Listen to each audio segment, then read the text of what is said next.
Aujourd'hui, on vous amène dans l'histoire inspirante du Festival de guitare en fête de Lillette.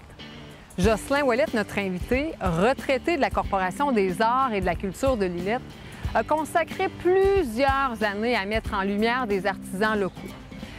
Dans cette émission, je vous ferai découvrir des faits captivants sur l'histoire de la guitare et M. Ouellette nous confiera les défis qu'il a rencontrés lors de la création de ce festival.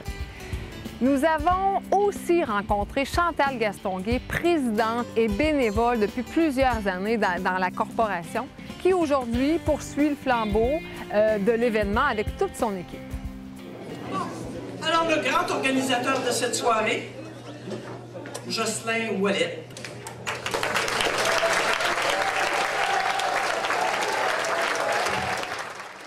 Le principal défi, c'était de mettre en place un festival qui allait durer, axé sur la guitare, qui a débuté en 2010. En 2009, j'ai commencé à travailler pour les arts et cultures de Lillette, la corporation.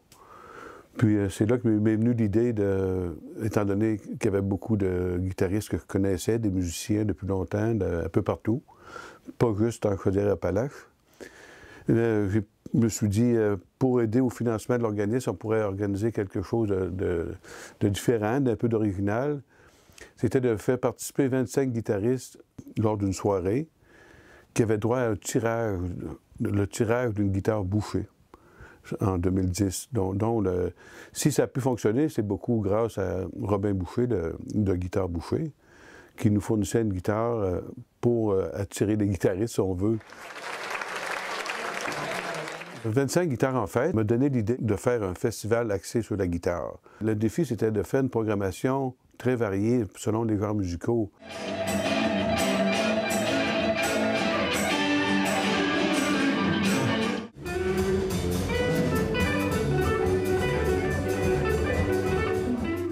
C'était d'attirer les gens aussi. Le principe était d'avoir un guitariste qui vient, amène habituellement quelqu'un avec lui. C'était ça le défi de beaucoup, d'attirer les gens dans la région pour faire voir qu'il se passait quelque chose aussi. Mais c'est ça, il y avait du monde un peu partout, autant de Montréal à Gaspésie.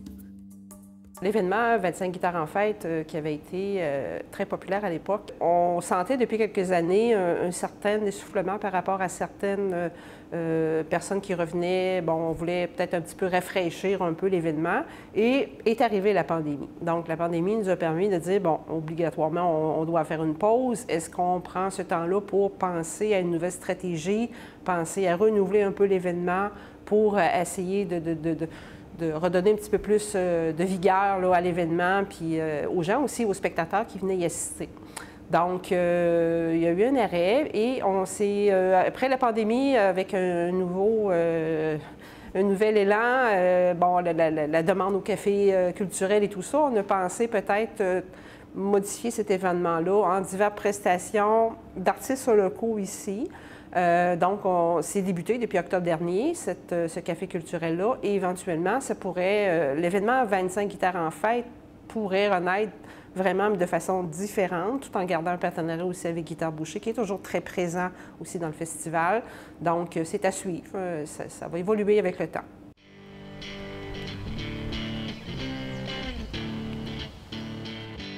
En ce qui concerne la création d'un festival de guitare comme celui-ci, les principaux défis à relever sont assez nombreux. Il y a d'abord la recherche et la sélection d'artistes talentueux, la réservation d'emplacements adéquats. Ensuite de ça, il y a la gestion des autorisations et des permis, la coordination et la logistique des horaires de chacune des performances vocales. Après, il y a la promotion pour attirer un public. Ensuite, la gestion de tous les aspects techniques, comme par exemple l'équipement sonore et, bien entendu, la garantie d'une expérience globale. Ça vaut la peine de souligner aussi que lors du premier festival, ça prenait une grosse tête d'affiche, comme on dit. Mais dans la région de Lillette, il y avait le groupe Les Majestiques qui s'est reformé 30 ans après, spécialement pour le festival, pour nous aider à lancer le festival. C'était un groupe très connu à l'époque. Puis il y avait eu beaucoup de monde le premier soir, plus de 3000 personnes. Ça avait été très apprécié de beaucoup de gens. Le Festival Guitare en fête, on veut que les gens découvrent, on veut que les gens, l'instrument qui est la guitare, mais aussi des fois tout ce qui vient autour, hein, l'écriture, la poésie, dans les chansons et tout ça. Donc c'est vraiment ça notre mission. Bonjour tout le monde! Hey, je veux vous entendre plus fort que ça, c'est le festival qui commence là! Ça va me prendre des bonnes chansons qui parlent pas juste de boissons. Ça va me prendre la poésie avec un coup d'or Vénétie. Faut que tu comprennes que la vie change. Falloir t'en vas au vidange. Tes préjugés défavorables avant de dire que c'est pas écoutable. J'ai pas changé de mentalité, mais j'ai changé ma façon de faire. Tu m'en étant tout le temps prêté qu'on va sauver la planète Terre. Il y a des choses qui ont pris de l'importance, qui ont pris la place des dépendances. Je vais te faire tout ce qu'il faudra pour me sortir de mes beaux draps. Puis aller voir du beau monde. L'histoire de la guitare remonte à plusieurs siècles avec des ancêtres qui ont évolué au fil du temps. En fait, la guitare moderne a vu le jour à partir de plusieurs influences. Et parmi ces influences-là, il y a un instrument à cordes avec une caisse de résonance en forme de demi-poire qu'on appelle le luth. Cependant, la version à 6 cordes de la guitare, telle que nous la connaissons aujourd'hui, tient ses origines plus particulièrement de l'Espagne au 18e siècle. C'était de pouvoir garder l'intérêt aussi par la suite. C'est un bon défi, mais quand même avec les personnes qui m'ont aidé là-dedans, là, les bénévoles, ça a été, c'est vrai que ça m'a facilité la vie. C'est pas facile de trouver des gens qui vont mettre la main à la pâte, souvent avec des installations un petit peu plus difficiles. Hein. On sait que c'est beaucoup de maniements, de scènes, de terrain. Quand on va au Parc du Souvenir, on le sait, c'est des aménagements extérieurs, donc ça demande beaucoup de temps. Ça demande d'être disponible, ça demande... donc souvent, ce qu'on est capable d'aller plus chercher, c'est des gens qui sont un petit peu... voulant chercher une activité de loisir ou de bénévole rendu à un certain âge, là, parce que les jeunes, c'est pas évident avec les enfants, le travail et tout ça. Donc, c'est énormément d'investissement pour aller recruter du monde bénévole. Plus ça allait, plus qu'on suscitait l'intérêt, parce que là, avec les années, parce que les commanditaires, si on veut, la municipalité d'Îlet voyait que ça fonctionnait bien, puis ça attirait du monde dans les commerces aussi de la place, dont le camping et les gîtes. L'Office du tourisme pouvait m'aider à quelle façon procéder pour faire les démarches pour attirer les partenaires financiers, les commanditaires. Par exemple, par un plan de visibilité. Ça a quand même aidé pas mal. Puis, les approches n'étaient pas tout le temps évidentes, mais à force de répéter, certaines compagnies ou des grosses organisations ont tout simplement embarqué, comme on dit. C'est sûr que c'est la guerre, de la guerre pour tout organisme culturel d'aller chercher le financement qui est essentiel pour la survie, hein, on le sait. Donc, au niveau de la recherche de commandites, c'est pas tout le temps évident. Il y a beaucoup d'événements, il y a beaucoup de gens, d'entreprises qui sont énormément sollicités. On en est conscient. Par contre, avec l'offre qu'on a ici à l'Îlet actuellement pour nos nouveaux arrivants qui travaillent dans nos industries, que ce soit pour les familles qui viennent s'installer, parce que l'Îlet est en développement résidentiel, en développement, il y a beaucoup de familles qui s'installent. Donc, c'est important que notre communauté, nos industriels soient partenaires pour le mieux vivre dans la municipalité. Les subventions, nous, on fait partie du Refrain, qui est le regroupement des festivals régionaux artistiques indépendants, qui fait énormément de démarches pour aller chercher, pour sensibiliser nos gouvernements que la culture a besoin de financement. Alors, c'est tout qu'un défi parce que les coupures sont là, hein, on le sait, on le sent, on se le fait dire, mais c'est ça, il ne faut pas lâcher. Toutes les activités qui entouraient les spectacles musicaux, dont le Salon de la guitare, l'exposition des artisans, ça, c'était déjà... ça nous prouvait qu'il y avait de l'intérêt. Les gens venaient beaucoup aussi pour voir ça. C'est ça, c'était vraiment plaisant, là. On a eu la preuve la première année que ça pouvait marcher longtemps.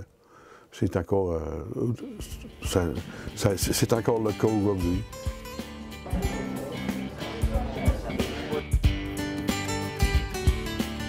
La guitare est arrivée au Québec principalement à travers les échanges culturels et l'immigration. Donc, au fil du temps, elle a été intégrée dans la musique traditionnelle québécoise et ensuite dans plusieurs autres styles musicaux. Donc, la guitare s'est progressivement implantée dans le paysage musical québécois, devenant un élément essentiel dans notre culture. Encore une fois, c'est un rassemblement qu'on veut familial. Alors, si vous avez des parents, des enfants, vous les approchez.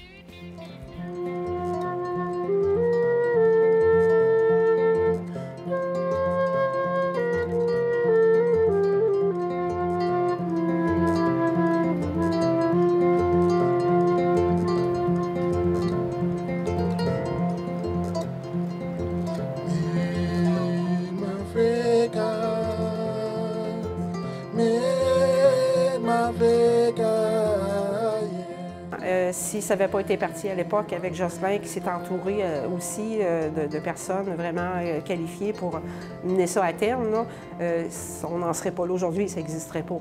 Donc, ce qu'on voulait, malgré la pandémie qui était un petit peu épeurante, là, on tenait à ce que ça se poursuive.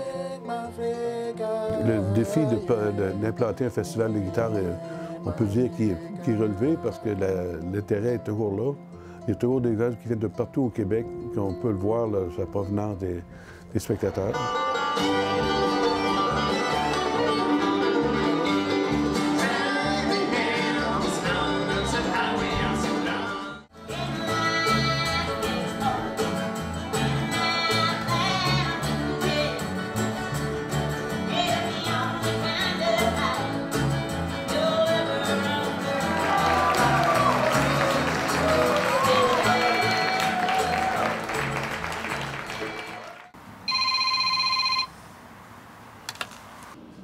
Oui, bonjour, Jocelyn Ouellette, ça va bien? C'est Chantal. Oui, salut. Tu m'avais toujours dit que bon, tu voulais rester avec nous là, pour nous donner un petit coup de main là, comme bénévole pendant le festival. Donc, si tu es disponible, ben, j'apprécierais beaucoup que tu sois là. Oui, il faut être certain cette année, là, avec plaisir. Tu es bien rodé sur l'événement, tu sais comment ça fonctionne, puis tu es capable de nous dire des fois si on oublie des petites choses, donc ton aide serait énormément appréciée. Bon, hey, super, je suis contente que tu restes avec nous. C'est important qu'il y ait une continuité, parce que les bénévoles qui sont là, dans quelques années, ils vont être plus que dus pour la retraite.